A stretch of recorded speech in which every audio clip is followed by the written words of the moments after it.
नमस्कार। Rankers academy में आपका स्वागत है। आज हम कबीरदास के बारे में पढ़ेंगे। मैं आपको कबीरदास का परिचय दूंगी। कबीरदास जी भक्ति काल के निर्गुण धारा, कौन सी धारा माँ? निर्गुण धारा के ज्ञानाश्रय शाखा के प्रवर्तक कवि है, प्रमुख कवि है। कौन सी शाखा के? ज्ञानाश्रय शाखा। आपको पता ही है आदिकाल, भक्ति काल। भक्ति काल के कितनी शाखाएं हैं? 2 शाखाएं हैं, जैसे कि सगुण, निर्गुण। ओके, निर्गुण धारा के ज्ञानाश्रय शाखा के कवि हैं। इनका जन्म सन 1398 1398 सन 1398 में वाराणसी में हुआ। कहाँ पर हुआ? वाराणसी में हुआ। इनकी मृत्यु 1528 में मगहर में हुई। कबीरदास जी लोगों के अंधविश्वासों को दूर करने के लिए काशी में तो उनका जीवन सारा चला था। उनके ज़माने में कहते थे कि मगहर ऐसी जगह है जहाँ पर मरने वाले सीधा नरक में जाएंगे। इस रूढ़िवाद को दूर करने के लिए कबीरदास अपने अंतिम समय में कहाँ चले गए थे? मगहर में चले गए थे। इसलिए उनकी मृत्यु कहाँ पर हुई? मगहर में हुई। कब हुई? 1528 में। ओके, कहा जाता है कि क्या बोलते हैं, ब्राह्मण, विधवा ब्राह्मण के गर्भ से इनका जन्म हुआ है। उन्होंने समाज के डर से लहर तारा नामक तालाब के पास इन्हें छोड़ दिया था।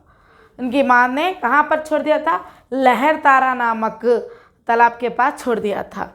और नीरू और नीमा नामक जुलाह दंपतियों ने, कौन अम्मा? नीरू और नीमा नामक जुलाह दंपतियों ने इनका पालन पोषण किया। इसलिए इनका कौन सी जाति हो गई? जुलाह जाति हो गई। कबीरदास किस जाति के थे? जुलाह जाति के थे। इनका पालन पोषण किसने किया? नीरू और नीमा। इनके गुरु का नाम क्या है अम्मा? रामानंद। क्या है इनके गुरु का नाम? रामानंद है। ये रायदास के मित्र थे। किसके मित्र थे? रायदास के। रायदास भी निर्गुण धारा के ही है, इसलिए रायदास के समकालीन और रायदास के मित्र थे। और एक बात मैं लिखना भूल गई, इनकी पत्नी का नाम है लोई। क्या नाम था इनके पत्नी का नाम? लोई। और इनके 2 बच्चे थे, कमाल, कमाली। कौन थे अम्मा? कमाल जो है पुत्र था, कमाली पुत्री थी। ओके, ईश्वर प्राप्त करने के लिए ज्ञान को आधार माना। कबीरदास जी किसको आधार माना है? ज्ञान को आधार माना है ईश्वर को प्राप्त करने के लिए। इसलिए इन्हें क्या कहे? ज्ञान मार्गी कहा है। ओके, इसके अलावा इन्होंने किसका विरोध किया? अंधविश्वास, ढोंग, मूर्ति पूजा का इन्होंने विरोध किया है। अंधविश्वास, इन सभी चीज़ों का इन्होंने विरोध किया। जैसे कि क्या बोलते, बाल निकालते ना जाके वहाँ पर, तीर्थ यात्रा, केश मुंडन, ऐसा किसका कहते हैं ना, उन सभी का इन्होंने क्या किया है? विरोध किया है।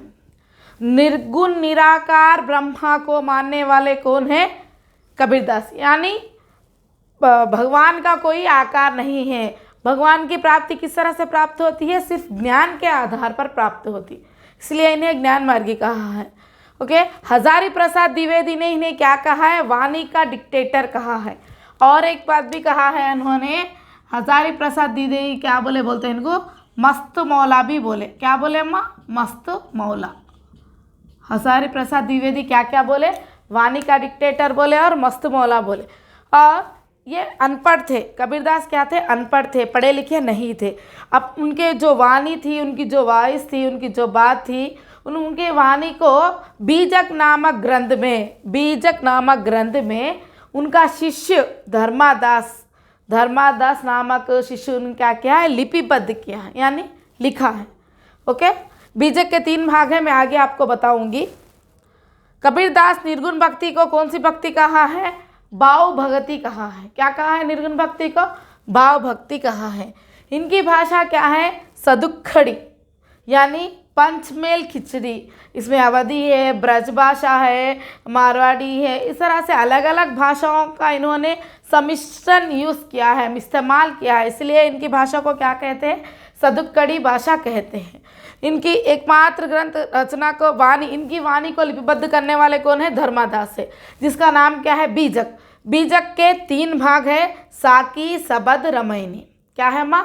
साकी, सबद, रमैनी। यहाँ तक तो आपको समझ में आया ना। हजारी प्रसाद द्विवेदी ने इन्हें क्या कहा है?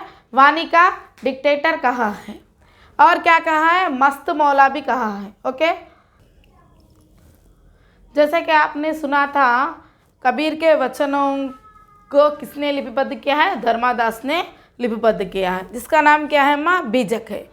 बीजक के कितने भाग है? 3 भाग है। कितने भाग है? 3 भाग है। क्या क्या है? साकी, सबद, रमैनी। क्या क्या है माँ? साकी, सबद, रमैनी। साकी में क्या है? दोहा छंद है। साकी के अंतर्गत कबीरदास जी क्या बोले? अंधविश्वासों का विरोध करें। ओके, किसके अंतर्गत अंधविश्वासों का विरोध करें? साकी के अंतर्गत। सबद, सबद क्या है? गेय पद है, यानी गाने लायक पद है। सामाजिक विचार है, जैसे प्रेम, अतरंग, साधना, उसके बारे में इन्होंने सबद में कहा। सामाजिक विचार, प्रेम के बारे में, साधना के बारे में कौन बोले? ये इनका प्रमुख रचना है, प्रमुख रचना है कबीरदास की, सबद। नेक्स्ट क्या है? रमैनी।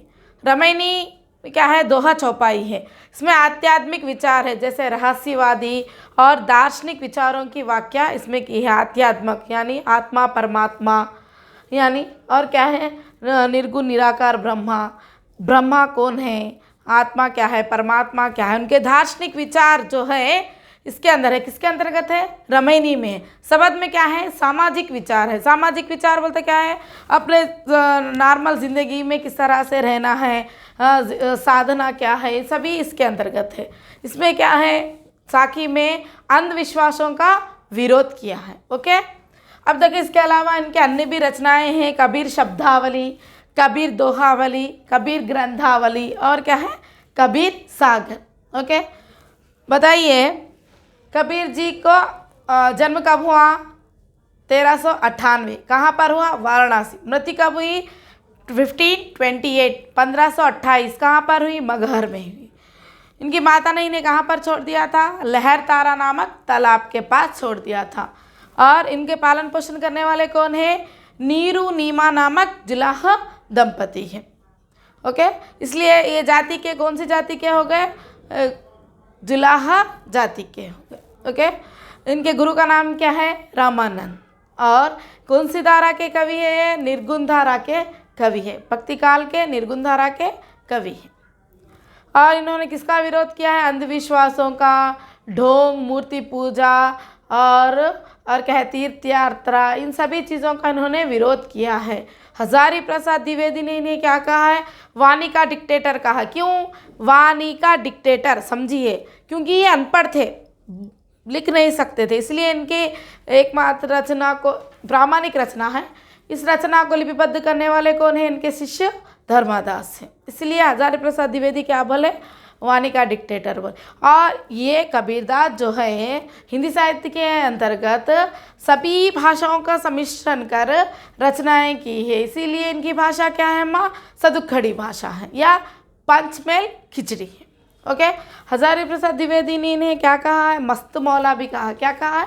मस्त मौला। ओके, बीजक, इनकी एकमात्र रचना क्या है? बीजक है। इसका साकी, सबद, रमैनी। साकी क्या है? दोहा छंद है। सबद क्या है? गेय पद है। रमैनी क्या है? दोहा चौपाई है। साकी के अंतर्गत क्या आया? अंधविश्वासों का विरोध। सबद के अंतर्गत सामाजिक विचार। रमैनी के अंतर्गत आध्यात्मिक विचार। इसके अलावा और क्या क्या है? कबीर शब्दावली, कबीर दोहावली, कबीर ग्रंथावली और कबीर सागर। ब्रह्मा को मानने का एकमात्र आधार क्या माना है? भगवान को पाने का ज्ञान माना है। इसीलिए इन्हें क्या कहा है? ज्ञान मार्गी कहा है। ओके।